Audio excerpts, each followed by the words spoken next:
So my name's Chris Fry. I was a teacher for 45 years at the British Council, Barcelona, teaching adults, and before that at the Escuela Oficial de Idiomas. But I haven't taught any classes for the last 10 years. So maybe you should take anything I say about what to do with your students with a pinch of salt. What I've always been interested in was the whole idea of getting feedback for students, really for students getting the feedback, not me. When I was a teacher, I had to give the feedback, but nowadays with artificial intelligence, Gemini, for example, can give extensive feedback. It can not only listen to the sounds you make, but it can also make suggestions about how to improve what you said by making a transcript. So this is the prompt that I made for my language coach. So it's addressed to a language learner. The language learner says, I'm a language learner. I will upload audio files for you to analyze. Okay. It's quite important that it always tries to match the level. So explanations should be at the level that the student can understand, but also in the language that the student has made the recording in.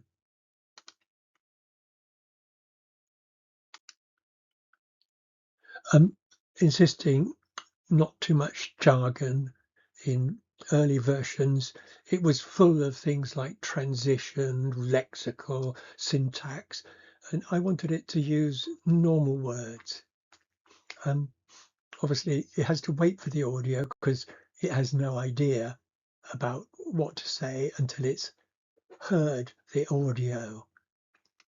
So the process involves 7 steps, but there is the alternative of quick feedback. Quick feedback would be ideal for a student who's made a recording in class, wants to learn from some quick feedback on their recording, and then repeat the task in the same class, possibly with a different partner. If the student's at home, they might want to go through any of these 7 steps. The innovation here is that I've introduced the idea that it is the student who decides which steps they want to do. And the verbatim transcript, the first one, is something that I've been skipping a lot when I've been preparing things in Catalan or Spanish. Error identification is useful because it gives you a chance to think again about something that you got wrong, but with a bit of thought might be able to get right. So when you see something with the brackets round it, like said him, you might guess that it should be said to him or told him. Then the third step, and all of these are optional, and in any order, you can get top 2 issues in pronunciation. When I was negotiating the coach prompt with Gemini, Gemini was very insistent on the idea of not overloading the learner with too much feedback. So it suggested 2 pronunciation issues. It also says, don't get too technical. Yeah, the H sounds like a breath, not your plosive sounds should be made, etc.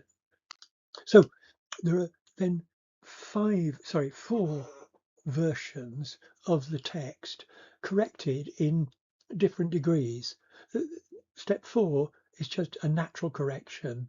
It doesn't change anything, doesn't make it more sophisticated. It just corrects that said him to told him. Then I suggested a colloquial version, and I thought this is quite interesting because this is more like the language that native speakers might use doing this exercise themselves. Then 6 and 7 are progressively more advanced versions. One goes up half a CEFR level and one goes up half more. So let's have a look at the video that I got my students to watch before they retold the story. I can't believe we got here so late. I'm sorry, Jenny. I had to finish that article for Dawn. Don't forget the chocolates. Okay. Oh, no. I don't believe it. Don't tell me you forgot them. I think they're still on my desk. You're kidding. You know what my desk's like. Yeah, it's a complete mess. Why don't you ever tidy it? Okay, so it's kind of cute. It's very short. So this is the recording the student made after watching that a couple of times, maybe watching it with subtitles. So let's see what it sounds like when she tells the story. Rob and Jenny are in her car. They are going to meet with Jenny's parents. She said him don't forget the chocolates. He saw the bag in the car, and she saw there is no chocolates. And after that, she said, "I don't believe it." He said he forget in the desk. After that, she said, "Why don't you ever tidy?" No? Okay. Okay, I really love listening to that because you can hear the person she's speaking to saying, yeah, just like normal people do. Obviously, there are some quite serious mistakes in transcription. Nobody talked about Jenny's pants. It was Jenny's parents. Now, this is a verbatim transcription, and it's trying to write down exactly what the person said without interpreting what it must have been. And so things like soap, which is totally inappropriate there, stay in there. What we're going to look at now is what happens when you go through the different stages of the process. I understand your instructions perfectly. I am ready to be your language coach and will strictly follow your rules regarding CEFR level matching, language consistency, and the 7-step process. Please upload your audio file whenever you are ready. I will wait to hear your level and language before providing any feedback or assessments. Okay. I've recorded the listenable versions of this. I think there's a huge advantage in the students using this ability to listen to what Gemini has said. So you have to now upload some audio.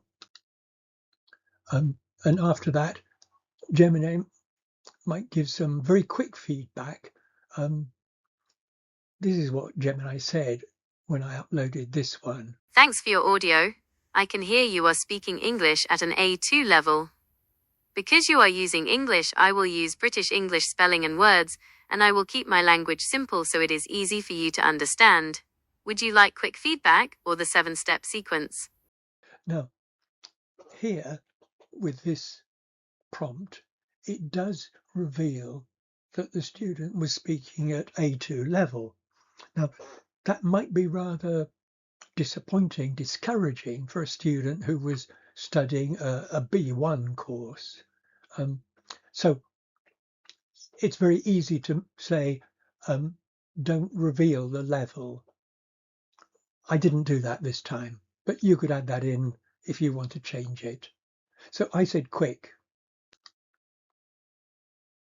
And this is the reply. She said him to, we say she told him or she said to him. He, forget in the desk to, since it happened in the past use he forgot it.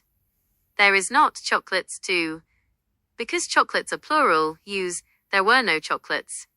Pronunciation tip. The letter H, in words like he or her, make sure to blow a little bit of air out. It should sound like a soft breath. Past tense endings. When you say said, make sure the D sound at the end is short and clear. Now, I specifically asked Gemini whether it was just making corrections of typical errors in pronunciation or whether it was actually listening to the recording. It claimed it was listening to the recording.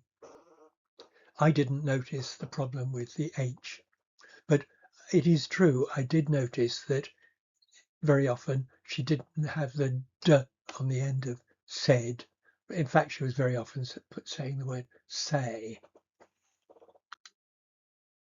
So when I uploaded this with the quick feedback, Gemini offered this as a natural way to say it. Natural way to say it. Rob and Jenny are in the car. They are going to see Jenny's parents. She told him, don't forget the chocolates.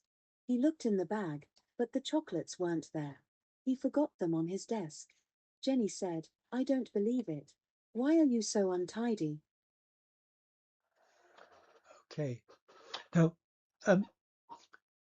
when I tried this again other times, I didn't get a natural way to say it at that point.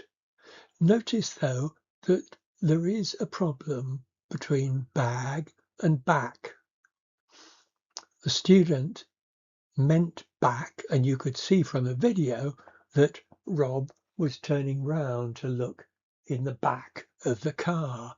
But I'm afraid to say that bag got in there and it stayed in there till the end. So I then said I'd like number 1, and here we've got the verbatim transcript. I don't know how useful it is unless the student can correct the fact that she didn't mean back. She didn't mean bag. She meant back. That would be ideal to be able to correct that.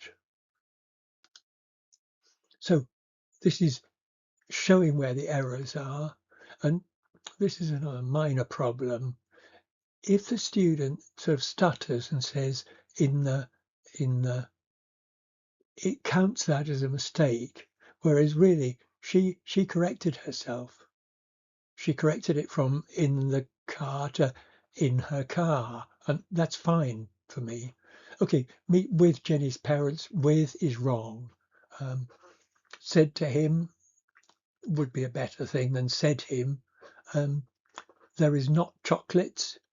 Now, did you hear the S on chocolates? I didn't. I thought she said chocolate.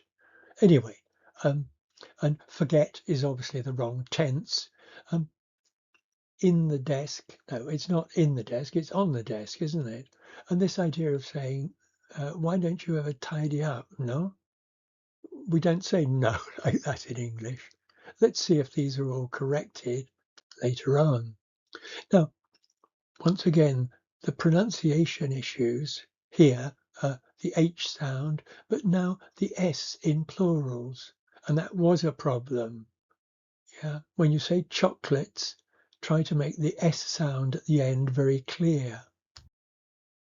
Here are the top 2 issues to help your English sound more natural. 3. Pronunciation. The H sound, in words like her, him, or he, make sure to breathe out a little bit of air at the start. It should sound like a soft whisper or a tiny puff of breath. If you don't do this, it can sound like or im. The S in plurals, when you say chocolates, try to make the S sound at the end very clear. It sounds like a little snake hiss. This helps the listener know you are talking about more than one chocolate. Okay, so let's move on to 4 now.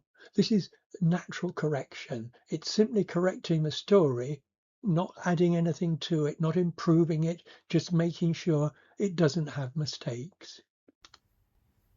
4. Natural correction. Here is a corrected version of your story. It is simple and uses the right words for your level.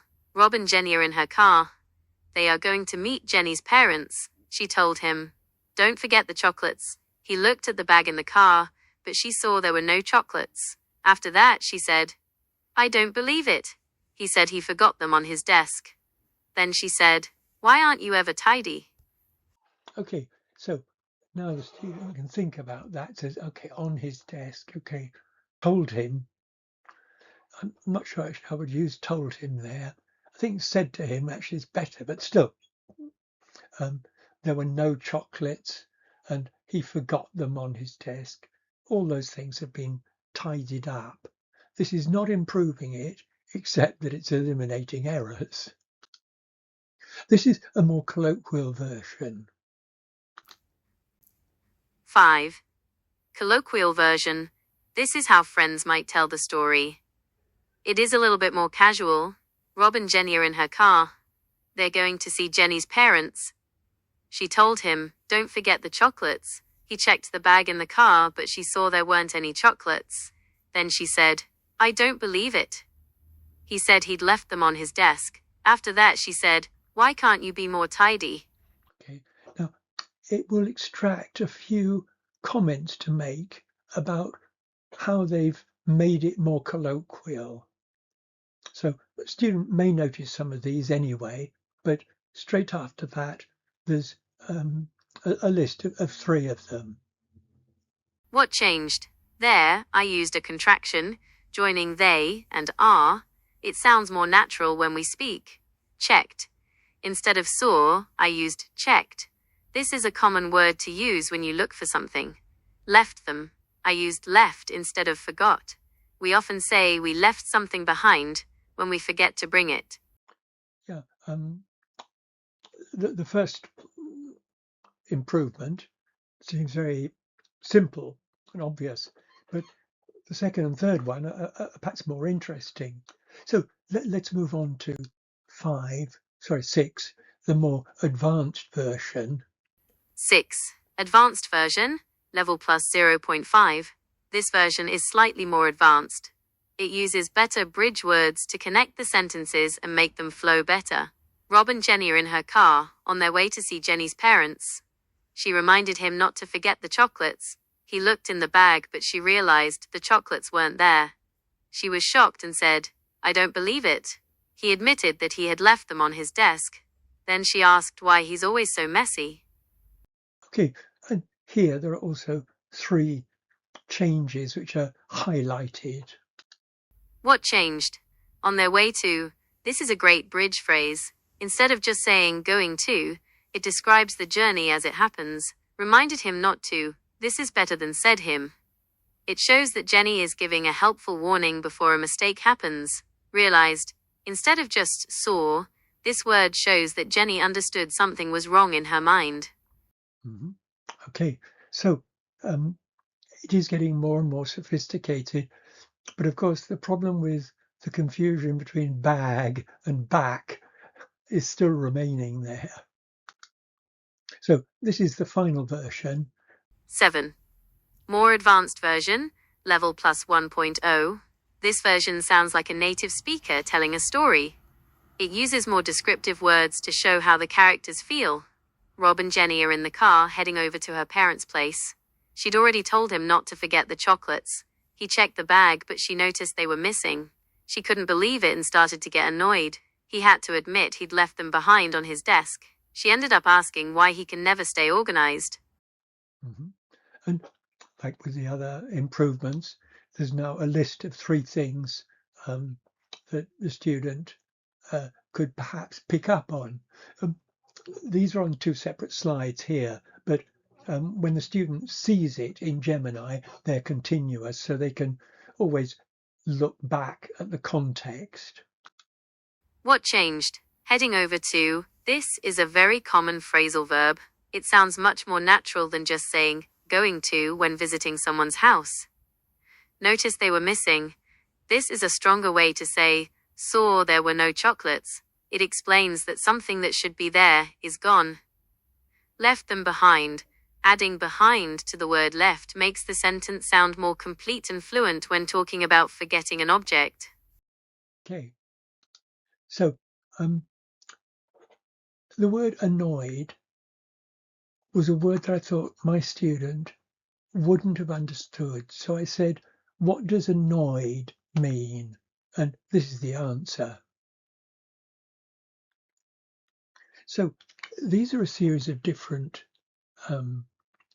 activities that I did with my students, speaking and getting them to record themselves. The most common one was retelling a story to someone who hadn't heard the story. To achieve this, half the class was sent out of the room to do something in the corridor, in another room, with materials that I provided. Another idea was interviewing someone who couldn't see the questions. A third idea was describing a video with no sound live to someone who couldn't see it. And final one was retelling a story based on 4 pictures to someone who couldn't see them. You can see that in every case, the whole idea is that it's supposed to be communicating something that the other student, the listener, didn't already know. So retelling a story to someone who hasn't heard the story. Typically, the recording that we were doing at the beginning would have been this. Students who were in the room would have had multiple opportunities to listen or watch the video, maybe see it with subtitles as well, and they would get one opportunity to rehearse retelling it with someone in the room with them, someone who didn't need to listen to it. So let's try the second one, which is interviewing someone who couldn't see the questions.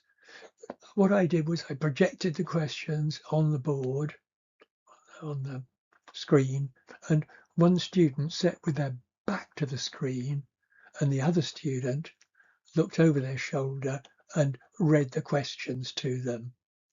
There was no rehearsal here, so feedback had to be given after the task had been completed. But I suppose one could have repeated the task later. Describing a video with no sound live to someone who couldn't see it. Once again, it involves students sitting, one facing the screen and one with their back to the screen.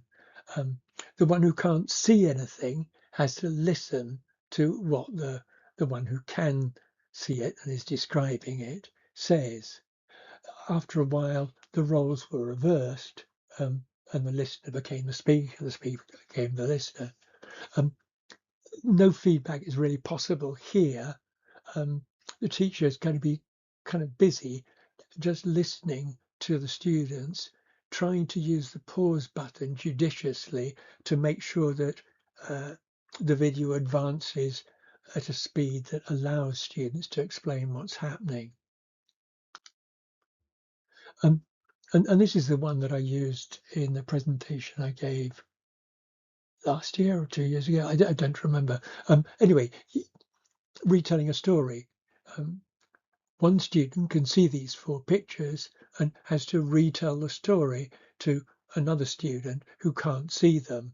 One way is to use a projector and have one student with their back to the screen, but the other is for one student to have a copy on paper and the other student not be able to see it. So describing a video with no sound live to someone who couldn't see it. This is what I want you to do now. What I want you to do is to use a language that you're learning. Obviously, it shouldn't be your native language. It shouldn't be the language you're teaching. It should be another language which you're in the process of learning. A language in which you could describe a video live, but you would almost inevitably make some mistakes. So what I want you to do is to work in pairs so that one person has got their back to the screen, and the other person is sort of looking over their shoulder at the screen to be able to describe everything they see. After about a minute and a half of the video, I'll pause and get you to change places.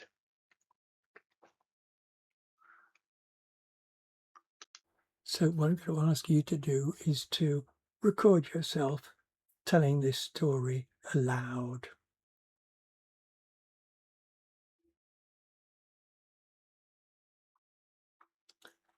I will do it in English.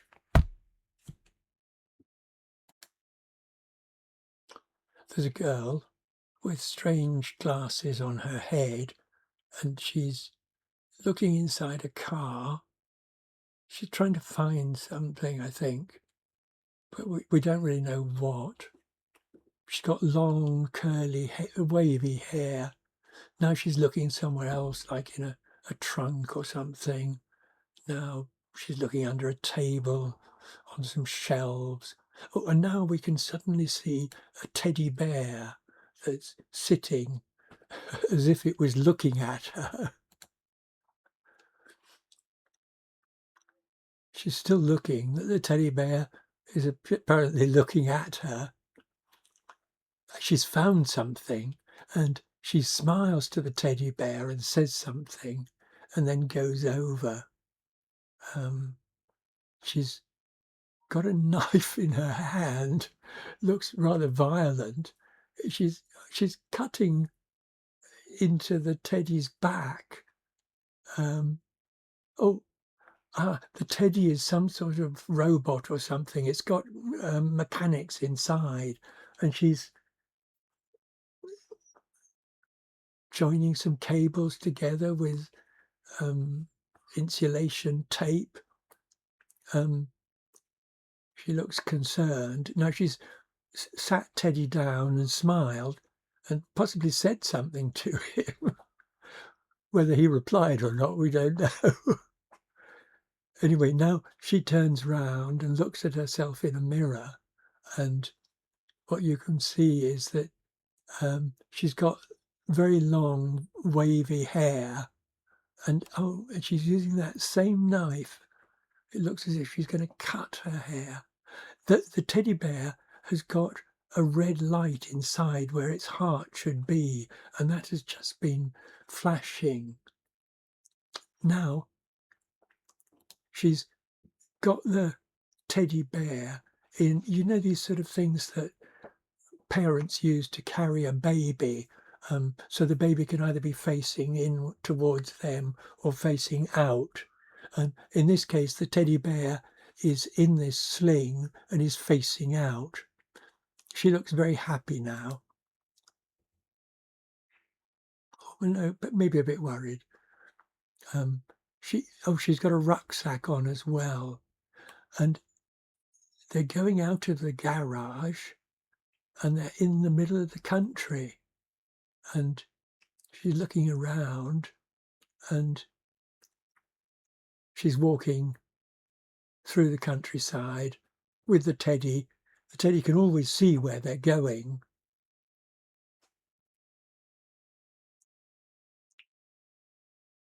Now they're walking through a wood. Well, she's walking through a wood carrying the baby.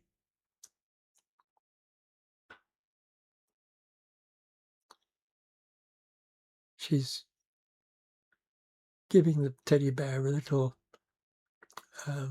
caress, and now she takes something out of her pocket. It's a map, and she's found where they are and where they've got to go. She seems to say something to herself or to the teddy, and the teddy's heart has just made a little sort of red flash, and off they go.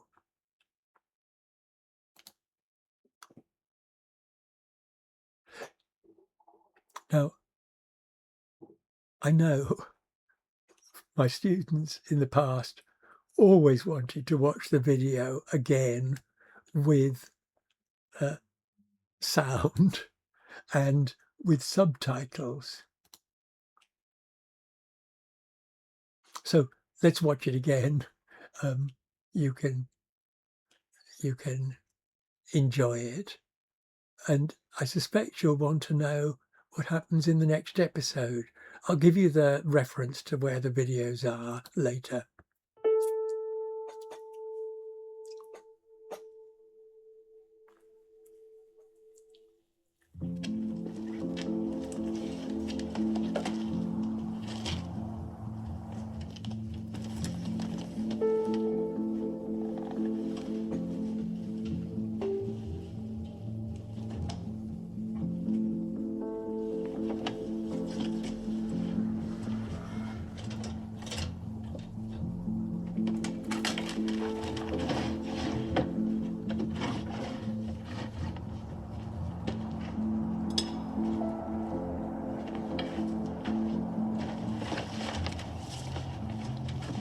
So no dialogue so far.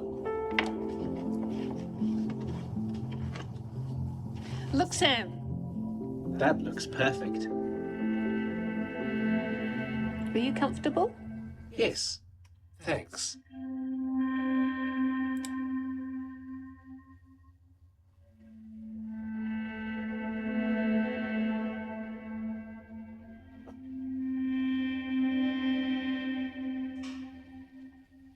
How are you feeling?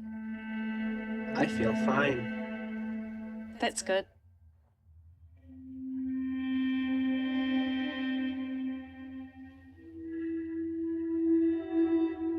There. All done. Thanks, Meredith. Better? Yes, much better. Now it's my turn.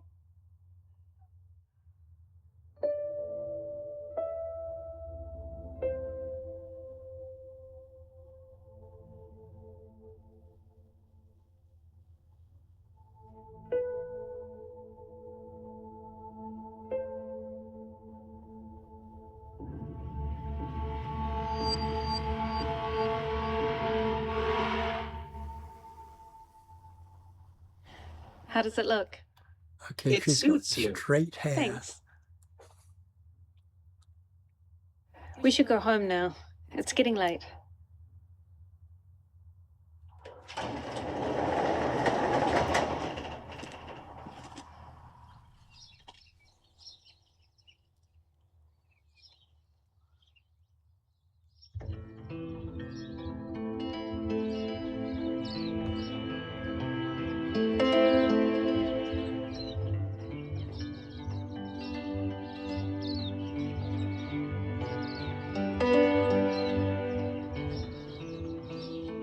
Today was a good day.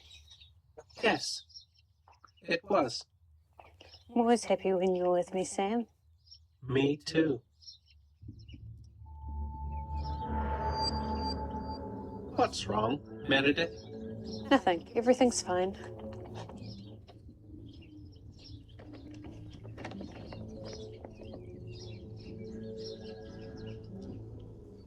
We're not going home, are we? No, we're not.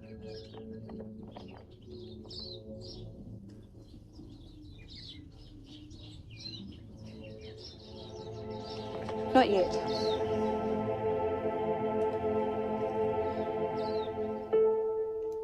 I'm sorry, we're not going to watch any more episodes, but if you look for Sam episode 2, Learn English Through TV Drama, I'm sure you can find the other episodes and watch them. I haven't watched them yet. This is the language coach prompt. There are 3 ways that you can get the language coach prompt. One way is to read the QR code here. Most mobile phones allow you to simply use the camera to access the document that QR code takes you to, which is the document on the right there.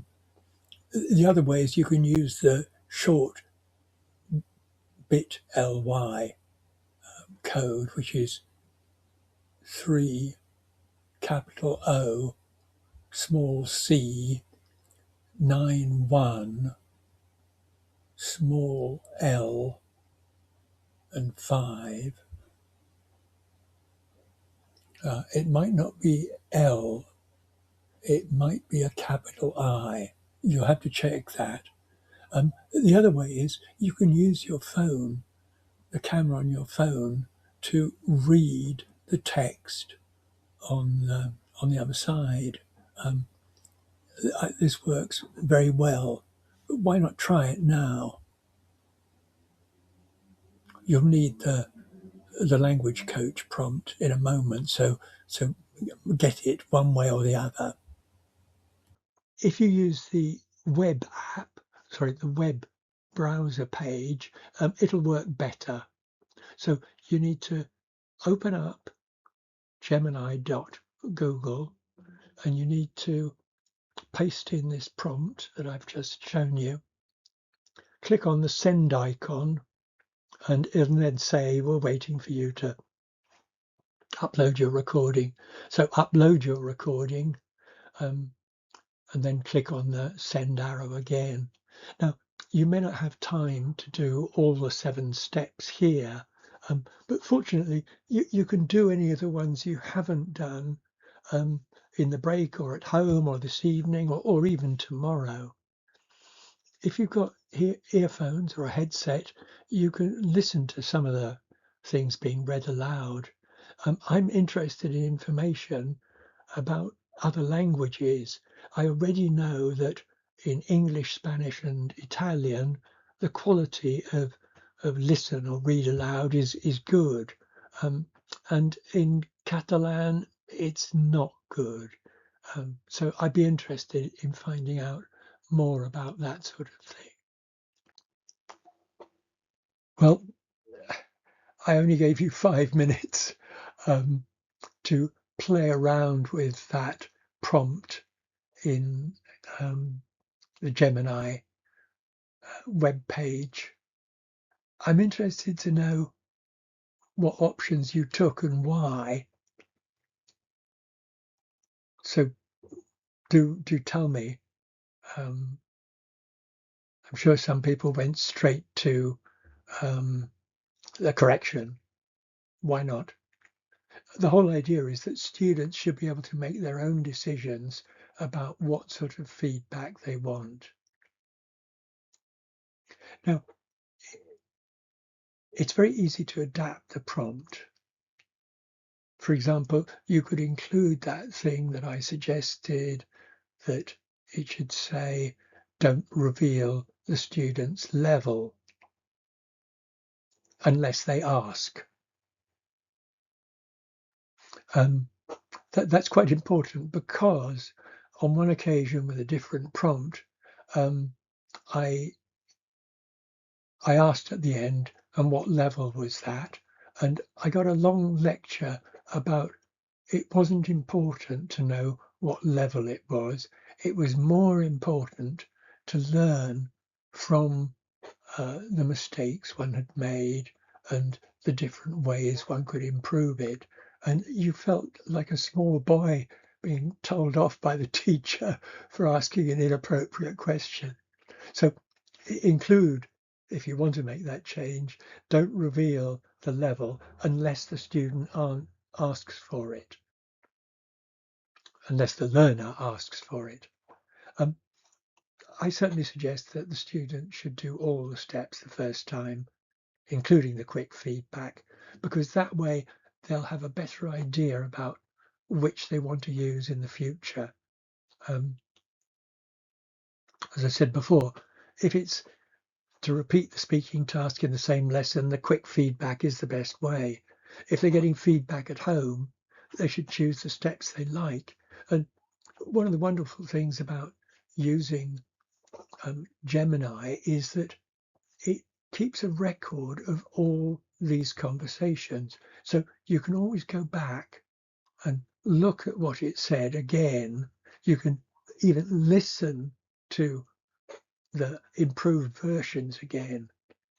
Unfortunately, if you use Google Gem, unless you ask it to provide you with a summary of the feedback, you can't keep a record of that whole interchange with the Gemini gem. So I think there are a lot of advantages to sharing the prompt rather than using Google Gem. Google Gem, if you want to produce an output into Google Docs or anything like that, you have to give it permission to read your Google Drive and things like this, things that you might be hesitant to give it access to, and you might be hesitant about suggesting your students give it access to. If you're working in a school which has got Google Classroom, then you can use the Google Workspace, and that will enable you to protect your data, because the data will never go outside the school. So I created this group on WhatsApp 2 years ago. Yeah, 2 or 3 years ago. 2 years ago, I think. And the idea is that I put any innovations I'm making in this area to the group. Sadly, no one else ever seems to post anything, or very rarely. The idea is, though, that you could post your own experiments with speech to text in language learning, which is what I'm more interested in than language teaching. If you want to join, that QR code will get you there, or the bit.ly code, which is 4 small d small r 7 lowercase w h r, and you can join. I'd be very interested to hear about any experiments you've made. So thank you very much. I think that's pretty well close to 45 minutes. And I'm a bit undecided whether to do this as a workshop, or whether to, which a workshop should be about 45 minutes, or whether to just make it a presentation and make it only 30 minutes long. Anyway, I hope this has been useful.